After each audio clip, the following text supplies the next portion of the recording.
Bienvenido a un nuevo podcast de la República. Hola sobrevivientes. A estas alturas del partido ya estarán al día con las novedades que transmitió el presidente Martín Vizcarra y preparándonos, como en mi caso, para 15 días más de enclaustramiento en el domicilio. La verdad que el tema del teletrabajo siempre fue una opción, una novedad que se discutía mucho con los colegas en el periódico. Pero una cosa es teletrabajo en una situación normal y otra cosa es el teletrabajo con la obligación de permanecer en el domicilio durante 15 o más días. La verdad es que cuando veo las fotografías, el trabajo que realizan mis colegas en el periódico, sobre todo los más jóvenes, siento una sana envidia y me hace recordar aquellos años en los 80 o comienzos de los 90, cuando éramos en aquel entonces nosotros, los jóvenes, lo que nos tocaba hacer el trabajo de campo, el trabajo en la trinchera, ahí frente a la batalla, y hoy en día me toca contemplarlo porque pertenezco a la generación vulnerable. Con todo, he logrado publicar varios reportajes en La República, muchos de ellos que han tenido muy buenos comentarios, sobre todo de corte científico, porque hay detalles que este proceso que está sucediendo en el mundo, esta pandemia inédita, sí me llaman mucho la atención. La verdad que los de mi generación hemos vivido muchas cosas, hemos sobrevivido a muchos problemas. Nos ha tocado otro tipo de epidemia como la que fue del cólera en los años 90, pero esto es inédito, porque esta es una pandemia y es un virus. Entonces, una cosa de la que me ha llamado mucho la atención es cómo el mundo apunta ahora al trabajo científico. A los médicos, a los biólogos, a las enfermeras, a los matemáticos, a los físicos, en fin, a todo ese trabajo que es ninguneado en casi todo el mundo, salvo algunos países poderosos donde le dan mucha importancia. Por ejemplo, ahora, por primera vez en mi vida, he visto que por ejemplo, la famosa peregrinación a la Meca, ¿no? Que es uno de los fundamentos de la religión islámica. Como todo islámico tiene que ir por lo menos una vez en su vida a la Meca y recorrer en torno a la Kaaba, que es esa famosa piedra que está en esta ciudad sagrada de los islámicos, y verla vacía, ¿no? Una cosa que la verdad nunca lo había visto, porque cada año siempre llegaban las fotografías de millones de fieles musulmanes de todas las razas, de todas las nacionalidades, de miles de idiomas, dando vueltas en torno a la Kaaba en esta ciudad sagrada. Otro tema que también me llamó la atención es ver que entidades como el Vaticano, por ejemplo, han sufrido o están sufriendo ahorita la afectación de muchas monjas, de muchos sacerdotes con este proceso provocado por el coronavirus y que han tenido que cancelar las ceremonias religiosas, las misas, en fin.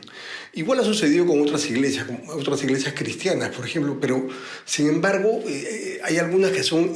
extremistas, fanáticas, como aquellas iglesias coreanas, y hablo de Corea del Sur, donde ya habían logrado controlar el tema de la pandemia y sin embargo aparecieron 2 o 3 de estas iglesias cristianas y sus pastores que se creían protegidos por Dios, que han vuelto a reunirse, incrementando el número de afectados. En Brasil también se ve lo mismo, ¿no? Mientras que muchos estados están tomando medidas cautelosas para evitar la propagación del mal, hay las grandes iglesias cristianas brasileñas, aquellas que con su voto pusieron a Bolsonaro, ellos insisten en sus reuniones masivas,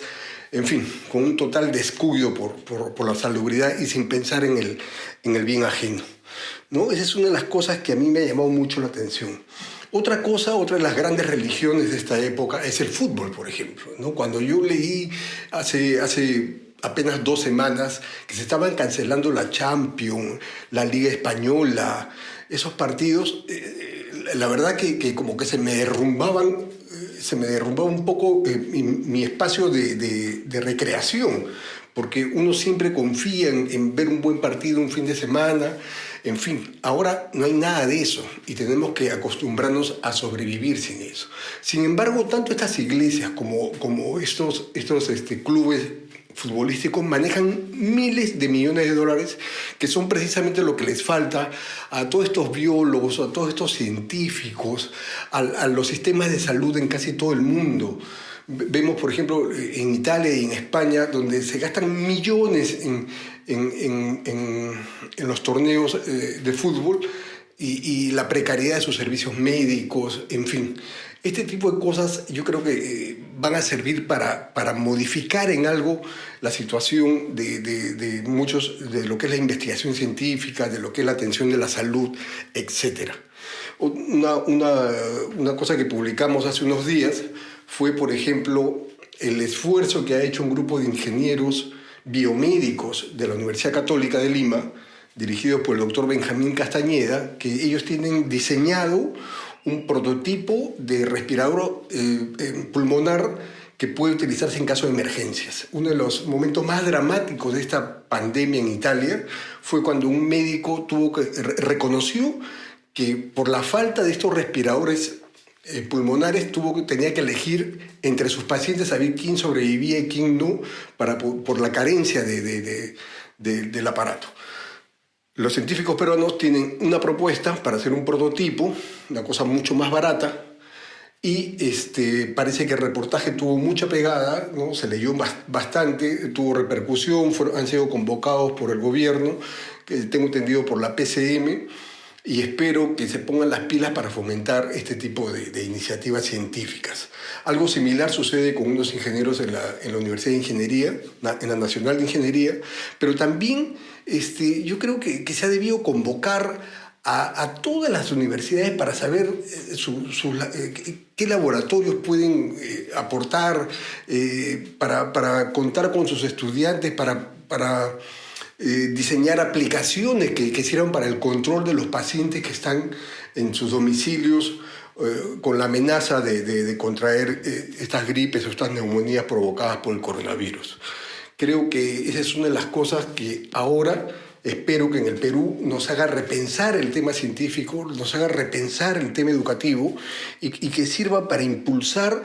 mucho más la investigación, porque la verdad es que yo siento vergüenza ajena de ver que en todo el mundo, ¿no? Chinos, americanos, norteamericanos, europeos, japoneses, los laboratorios privados están que se queman las pestañas para encontrar una vacuna, y aquí en el Perú o en la región, en Sudamérica, apenas si estamos pensando en nuevos tratamientos, estamos pensando en estos pequeños equipos que podrían servir para los pacientes más graves, cuando lo que se debería hacer es invertir en esa investigación y así contar con más expertos, contar con más médicos, con mejores enfermeros, en fin, con todo este tipo de especialistas que son necesarios para mejorar nuestro sistema de salud. Una de las cosas que dejó la epidemia del cólera en el año 91 fue la reacción precisamente de todo el personal de salud, que pese a la precariedad del momento, el país estaba en quiebra y atacado por Sendero Luminoso, en fin, logró crear protocolos que contuvieron la propagación del mal, y eso que murieron casi 4.000 personas. Sin embargo, esto se descuidó un poco en los últimos años y hoy en día vemos que si bien tenemos médicos, enfermeros, nos faltan más investigadores científicos para el caso. Una de las propuestas que también tienen estos biomédicos de la Universidad Católica es reparar aquellos aparatos de respiración pulmonar importados, que tienen una tecnología mucho más sofisticada, pero que se han malogrado y como venció la garantía ya están abandonados en muchos nosocomios. Me cuentan que son decenas los aparatos que están abandonados porque falló un engranaje, porque falló un contacto, en fin. Y estos ingenieros le han ofrecido al Ministerio de Salud a supervisar, a revisar cada uno de los aparatos y ver la forma de repararlos, utilizando incluso las impresoras en 3D que existen en muchas universidades. Yo creo que es el momento, ahora, más que nunca, de aprovechar a los científicos peruanos e ir creando toda una generación de ingenieros, de técnicos, de investigadores que aporten un poco más a la ciencia en el Perú y que no seamos simples importadores y simples consumidores de productos y de tecnologías extranjeras. Muchas gracias y no dejen de leer La República siempre para estar al día con las noticias del coronavirus. Hasta luego. No olvides suscribirte para que sigas escuchando más episodios de este podcast.